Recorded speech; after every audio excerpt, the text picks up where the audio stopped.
So if you are a service provider, there's always this question that comes about where you want to know whether or not someone can afford to render your services. And so it's always awkward because you're like, you don't want to like outright come and say, hey, what's your budget?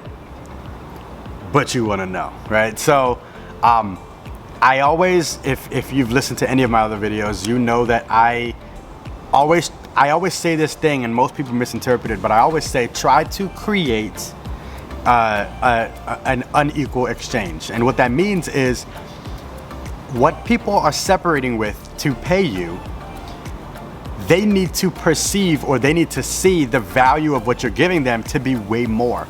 So if someone's giving you $1,000 for something, what they're buying, the value of the thing that they're buying needs to exceed $1,000. It needs to be an unequal exchange. You need to be able to look at that exchange and say, man, like, you're only paying $1,000 for all of this value. This is one of the reasons why when you're going to buy programs and stuff like that, if you buy a program, you'll notice that they'll say, hey, this lesson is worth $1,000. This lesson or this module is worth, $500. This worksheet is worth $200. Everything adds up to 20 grand. But hey, you're getting this program for only $1,000, right? That's the reason why. Now, so when you're speaking to prospective clients, what you're doing during that discovery is you need to really identify how they are perceiving. You need to identify how they're perceiving the value that they're getting from rendering your services. You cannot think that they know, because they probably don't know. An example would be, case in point, let's say somebody hits me up and says, hey Mike, I need you to build me a website, right? My first thing when it comes to a website is, are they hitting me up just because their cousin John told them they need a website? Or are they hitting me up because they've calculated that a website could generate 10, 20, 30 grand a month for them, right? Those are two dramatically different perspectives or perceptions of what it is that I'm giving them, right? If I'm able to get them to see the website as being highly valuable, then the exchange is very different. I'm able to control what that exchange is.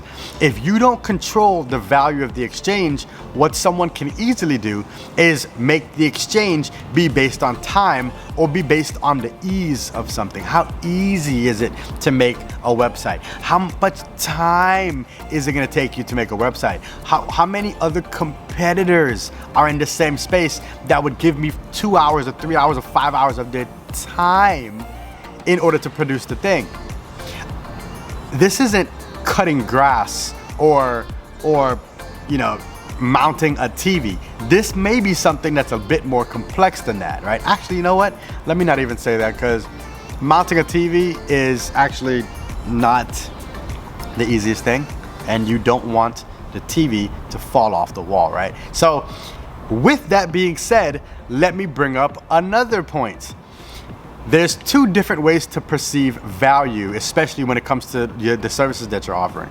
The first is, hey, what are you gonna gain from rendering my services, right? That is, hey, I'm building this thing, man, you're gonna make all this money and you're gonna enjoy all this stuff. The other side to it is, what are you gonna avoid from rendering my services? So I brought up the TV example, right? Let's say somebody were to go cheap. They were to go cheap on mounting a TV, and they say, hey, you know what? Instead of paying 150 or 160 or 200, I'm gonna pay this other guy $20, right? You take $20, pay this person to mount a $2,000 TV, and let's just say that TV falls off the wall. Now how much does it cost to mount the TV, right? Like, even worse, what if that TV falls on somebody? Now that's a $40,000 TV mount, right? So you gotta, or even a life-changing TV mount, right? So I say all of that to say this: if you are in a service-based, even if you're in some products, if you're in a service-based industry and you really want to like get really comfortable with exploring how someone is perceiving the value that you're delivering, so that you can understand how much they're allocating towards it, focus on how they're perceiving the value of what you're offering. Ask them leading questions such as, you know, all right, well, hey, you know what? Let's just say, if it's for a business, we build this successfully by next month. What happens in your business? Are you gonna make more money? Are you gonna generate more revenue? Are you gonna get more leads? What happens? What are your expectations? And let them answer it. Let them answer it. Let them say, oh my gosh, I expect to get 20 more leads a day from having this website up. 20 more leads. Well, what does that equate to? That equates to $20,000 a month. Now you know that what you're working on has a perceived value of $250,000 or $240,000 a year if done correctly. You can also then ask them questions that will give you some understanding of whether or not they have everything else in place. If you're a piece of the puzzle, do they have the rest of the puzzle in place so that you still form a perfect picture? And then you can, if you can get into that role of consulting a bit, not totally, but consulting a bit, they'll gain more trust for you and anything that you propose. All right. So if you have a service-based business and you have any questions about that on selling, digital sales, or anything like that, hit me up. I love having conversations with entrepreneurs on the topic of sales, business development, and marketing.